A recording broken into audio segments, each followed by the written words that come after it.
ഇന്നത്തെ വീഡിയോയിലേക്ക് എല്ലാ സുഹൃത്തുക്കൾക്കും സ്വാഗതം. ഇത് പറശ്ശിനിക്കടവ് പാലം, കേരളത്തിലെ ഏറ്റവും അറിയപ്പെടുന്ന ഒരു പാലം. അതായത് പറശ്ശിനി ക്ഷേത്രത്തിനോട് അനുബന്ധിച്ചിട്ടുള്ള പാലമായതുകൊണ്ട് ഏറ്റവും പ്രശസ്തമായ ഒരു പാലം തന്നെയാണ് ഈ പാലം. അതായത് ഈ ക്ഷേത്രത്തിൽ വന്നിട്ടുള്ള ഭക്തജനങ്ങൾ ഈ ഒരു പാലത്തിൻ്റെ മുകളിൽ നിന്ന് ഒരു ഫോട്ടോ എടുക്കാതെ പോവുക എന്നുള്ളത് വളരെ അപൂർവമാണ്. ഈ കാണുന്നത് മുത്തപ്പൻ്റെ സന്തോഷ സഹചാരിയാണെന്ന് നിങ്ങൾക്ക് എല്ലാവർക്കും അറിയാമല്ലോ. ഇന്ന് ഇവിടെ നമ്മൾ ഇടയ്ക്ക് ഇടയിലൂടെ പോകുന്ന വഴിയാണ്. പക്ഷേ ഇവിടെ എത്തിയപ്പോൾ ഉണ്ടായ ആ ഒരു അനുഭവം, ആ ഒരു കുളിർമ, അതായത് നമ്മുടെ കാരണവന്മാർ പൂർവികർ വെച്ച് നൽകിയ ഈ മരങ്ങൾ ഇവിടെ ചെലുത്തുന്ന സ്വാധീനം പറഞ്ഞറിയിക്കാൻ പറ്റാത്ത ഒരു അനുഭൂതിയാണ് നമുക്കിവിടെ വന്നപ്പോൾ കാണാൻ കഴിഞ്ഞത്.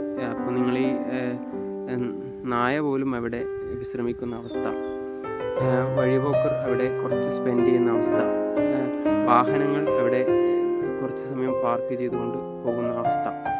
അങ്ങനെ ഇതൊരു കൊട്ടാരമാണ്, അതായത് കുളിർമയുടെ കൊട്ടാരം. ഇതിൻ്റെ ഉള്ളിലേക്ക് പ്രവേശിക്കുമ്പോൾ തന്നെ പറശ്ശിനിപ്പുഴയിലെ കാറ്റും ഇതിലേക്ക് വന്നടിക്കുമ്പോൾ അത് നൽകുന്ന ഒരു കുളിർമ പറഞ്ഞറിയിക്കാൻ പറ്റാത്ത ഒരു അനുഭൂതിയാണ്.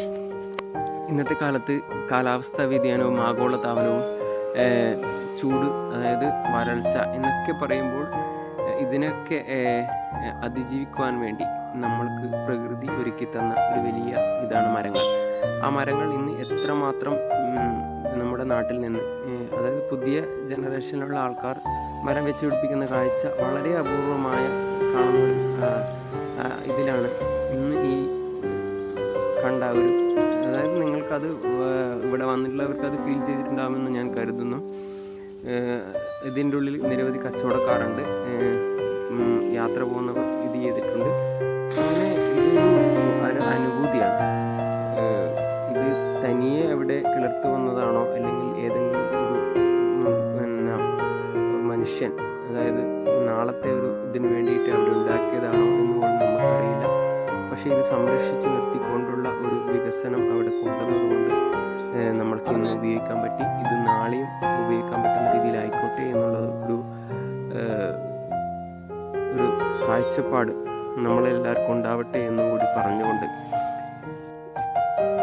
ഇന്ന് നമുക്കവിടെ ചിലവഴിക്കുമ്പോഴുണ്ടായ ആ ഒരു ഫീലിംഗ് നിങ്ങളിലേക്ക് എത്തിക്കുക എന്നുള്ളത് മാത്രമാണ് ഉദ്ദേശിച്ചത്.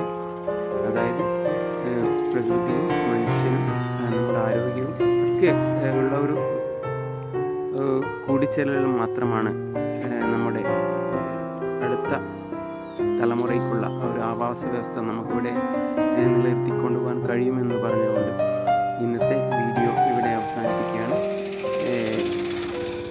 ഇതുപോലുള്ള നല്ല നല്ല കാഴ്ചകളുമായി ഇനിയും നിങ്ങളിലേക്ക് എത്തുന്നവരെ നന്ദി, നമസ്കാരം.